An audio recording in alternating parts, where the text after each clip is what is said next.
자, 반갑습니다. 배동찬 교수의 맛있는 돈 이야기 배동찬입니다. 자, 여러분 반갑습니다. 서울 경쟁철은 정말 좋은 투자처입니까? 오늘은 서울 경쟁철이 과연 정말 좋은 투자처가 되는지 안 되는지 그 부분에 대해서 말씀을 나눠보도록 하겠습니다. 먼저 서울 경쟁철 투자처에 대한 분석을 하기 이전에 먼저 철도의 종류에 대해서 먼저 알고 계셔야 되겠죠. 그래서 철도의 종류는 고속철도, 도시철도, 광역철도, 일반철도 이처럼 네 가지로 구분을 할 수 있겠습니다. 그래서 고속철도라는 것은 주요 구간을 시속 200km 이상으로 빨리 운행을 하는 그런 철도를 말하는 거고, 경부고속선 또 호남고속선이 있다라고 생각하시면 될 것 같습니다. 다음에는 이제 도시철도가 있죠. 대도시에서 운행하는 철도인데요. 서울, 부산, 대구, 인천, 대전 지하철 있지 않습니까? 요것을 우리는 도시철도다라고 이렇게 표현하는 거고, 어제 발표가 된 서울특별시 도시철도 2차 계획이 요 속에 이제 포함이 된다라고 생각하시면 될 것 같습니다. 그리고 광역철도가 있는데요. 2개 이상의 시도에서 운행하는 철도를 우리는 광역철도랍니다. 이 중에서 광역철도 중에서 우리가 눈여겨보는 또 투자처가 있지 않습니까? 그것은 바로 수도권 광역급행철도라고 해서 GTX, A노선, B노선, C노선은 우리는 광역철도라는 겁니다. 그래서 여기 광역철도 부분에 대해서도 한번 동그라미를 별표로 한번 치실 필요가 있겠죠. 그 다음에 일반철도가 있는데요. 여기서 말하는 일반철도는 고속철도와 도시철도를 제외한 철도를 우리는 일반철도라고 합니다. 즉 동해선이 있겠죠. 포항에서 삼척 가는 동해선, 대곡에서 소사 원시로 가는 이런 철도를 우리는 일반철도라 한다. 이처럼 이 철도의 종류를 우리는 크게 네 가지로 이렇게 구분을 한번 할 수 있다라고 먼저 기초적인 지식을 다지고 우리가 공부를 하자라는 차원에서 이렇게 먼저 요약을 해서 알려드리고요. 이제 서울시 도시철도가 이제 이렇게 나오는 거죠. 여기 보시면 거미줄 모양입니다. 이렇게 거미줄처럼 돼 있다 하더라도 약간 좀 소외된 지역이 있습니다. 그 소외된 지역을 보면 예를 들어서 강북이죠. 강북 부분에 대해서 좀 소외가 됐으니까 요번에 강북을 동서로 연결하는 강북 횡단선이 이렇게 형성이 된다는 거고, 또 요 그림에서 나와 있듯이 서울의 강북 서쪽하고 또 서울의 서쪽 남쪽이 좀 허한 느낌이 들지 않습니까? 여기서 말하는 허한 느낌이라는 거는 즉 빈 공간이 좀 보이지 않습니까? 그래서 이 빈 공간을 연결하는 거, 즉 서쪽을 북쪽에서 남쪽으로 연결하는 요게 이제 서부선이 되겠죠. 그래서 우리가 앞으로 눈여겨보는 지역은 강북 횡단선하고 요 서북선 라인 쪽으로 한번 눈여겨보셔야 된다라고 말씀을 한번 해드리고 싶습니다. 그래서 제2차 도시철도 새로운 10년 계약이라는 요 표를 보시면 좀 자세한 내용이 여기 나와 있습니다. 이 중에서 우리는 별표 친 것만 한번 관심을 좀 가지셔야 되겠죠. 그래서 별표 친 거를 보면 강북 횡단선이죠. 목동에서 DNC, 가재울, 서대문구청, 기름, 흥릉, 청량리 쪽으로 이어진다 하고, 서부선 아까 말씀드린 거죠. 세절에서 서울대 입구까지, 그 다음에 목동선 신월동에서 당산역까지입니다. 그래서 요 세 개 노선이 앞으로 우리가 눈여겨보셔야 되지 않을까라고 생각하고 있고요. 자세한 사항에 대해서는 서울특별시 홈페이지에 들어가시면 거기 보도자료가 나와 있습니다. 그 보도자료를 여러분들이 한번 참고해 주시고, 우리는 이 배동찬 교수의 맛있는 돈 이야기의 핵심은 좀 관심 있게 눈여겨봐야 되는 지역, 그 지역만 콕 이제 찍어서 이제 말씀을 드리는 거예요. 그래서 첫 번째로 보면 강북을 동서로 연결하는 강북 횡단선이 만들어진다는 거예요. 그래서 제가 별표를 2개를 쳤습니다. 목동부터 해서 청량리역까지. 그래서 우리가 눈여겨보는 지역은 또 청량리역이 되겠죠. 여기서 말하는 청량리역은 1호선이 있고 GTX C노선이 가고 면목선이 가고 경의중앙선이 간다는 겁니다. 청량리라는 지역은 앞으로도 발전 가능성이 무궁무진하다라고 표현할 수 있겠죠. 그런데 또 어떻게 보면 청량리 쪽은 누구나 다 개발된다, 누구나 다 위치적으로 너무 좋다는 것은 누구나 다 또 알고 있는 사실이죠. 그러다 보니까 부동산 가격 또한, 아파트 가격 또한, 토지 가격 또한 올랐다고 또 볼 수도 있겠죠. 또 가격이 올랐다는 것은 또 가격이 또 비싸다라고도 또 표현할 수 있겠죠.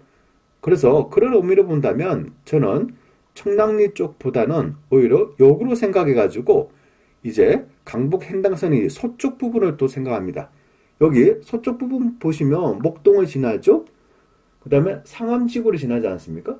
그러면 요 라인의 앞으로 이제 전철이 개통되게 되면 그동안은 좀 소외된 지역이 있지 않습니까? 예를 들어서 뭐 서대문구가 됐든 은평구가 됐든 요 라인에 강북 횡단선이 지나는 요 라인의 부동산 가격은 그나마 청량리에 비해서 또 강남에 비해서 가격이 그나마 많이 상승한 지역이라고 보기가 좀 어렵지 않겠습니까?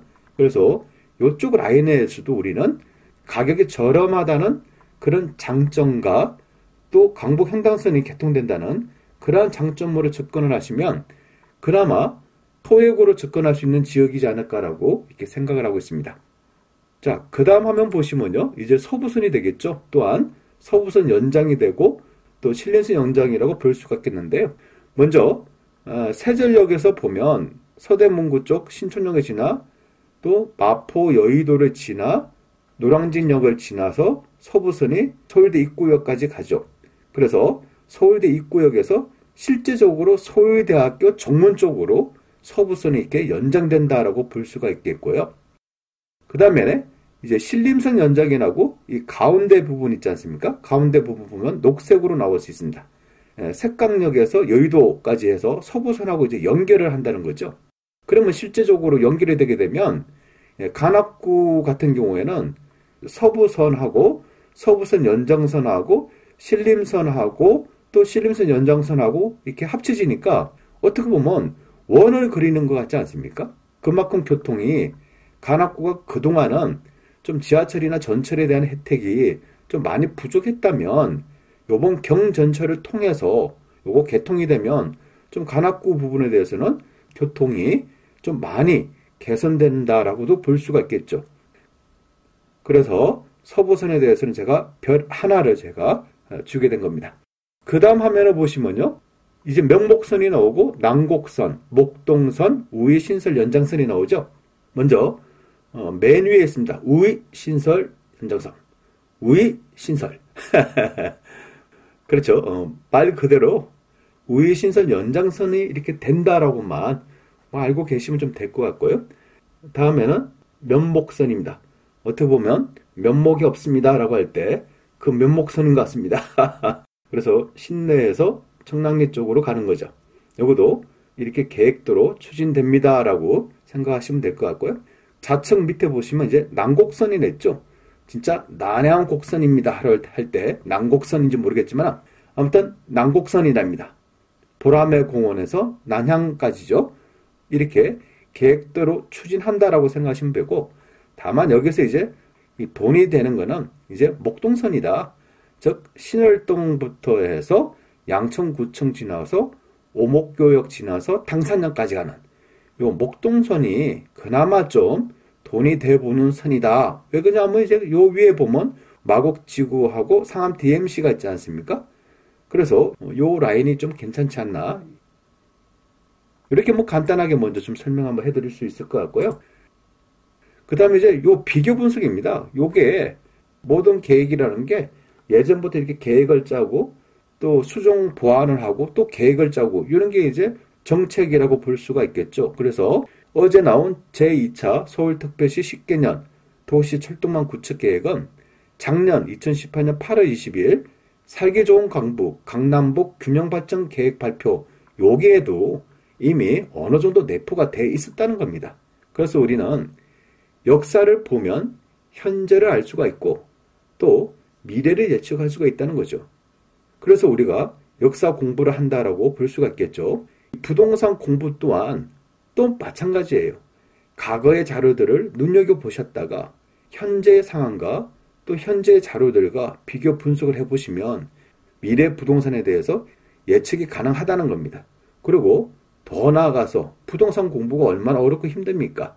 하지만 이런 과거에 관련된 데이터들이 쌓이고 쌓일 때 부동산 공부가 좀 더 쉬워지는 거고, 더 나아가서 이러한 공부가 여러분들이 여유 자금을 가지고 투자를 하신다면 실패할 확률보다는 성공할 확률이 굉장히 높아진다라고 볼 수가 있겠죠. 그래서 먼저 다음 화면 한번 보시죠. 그러면 2018년도 8월 20일 날 살기 좋은 강남북 균형발전 계획 발표가 미리 여기 나와 있는 사실이에요. 이렇게. 그 중에서 우리는 여러 가지가 나와 있죠. 그 중에서 우리는 별표만 보자는 겁니다. 별표만 보시면 역시 경전철을 이렇게 하겠다라고 계획이 미리 잡혀져 있다는 거죠. 여기 보시면 좌측에 보시면 목동선이라고 별표가 되어 있죠. 그 밑에 난곡선 이렇게 별표가 되어 있고 또 강북 위쪽으로 보시면 우회신설 연장선 또 우측 맨 끝에 보시면 면목선이라고 나와 있지 않습니까? 요 별표 네 가지가 바로 이렇게 돼 있었다는 겁니다. 언제부터? 뭐 과거부터 이렇게 발표를 하면서 이제 강남북 균형 발전을 이렇게 하겠다는 거예요. 교통 인프라를 확충하고 주거 환경을 개선하고 지역 경제를 활성화하고 돌봄, 교육 문화를 이렇게 하고 공공기관 이전을 하겠다는 겁니다. 이 중에서 이제 돈 되는 건 뭐냐라고 하면 역시 교통 인프라가 되겠죠. 그래서 요 밑에 보면 네모나 박스 있지 않습니까? 여기 보시더라도 비강남권의 철도 재정 사업화 하겠다는 겁니다. 민간으로 하지 않고 재정 사업화 해가지고 추진하겠다는 거죠. 그래서 4개 노선에 대해서 2022년도에 착공을 하겠다라고 미리 2018년 8월 20일 날 이렇게 발표가 된 내용입니다. 그러면 작년에 발표된 계획과 어제 발표된 계획을 한번 비교를 한번 해볼까요? 좌측에 있는 게 2018년도 계획이죠. 여기 보면 파란색으로 목동선이 있고 난곡선이 있고 우이신설 연장선이 있고 면목선이 이렇게 나와 있습니다. 2019년도 계획을 보면 목동선, 난곡선, 우이신설 연장선, 면목선은 동일한데요. 가운데 빨간색 네모난 박스를 하나 해드렸죠. 이게 바로 강북 횡단선입니다. 그래서 강북 횡단선을 요번에 처음으로 이렇게 넣게 됐다라고 볼 수가 있겠죠.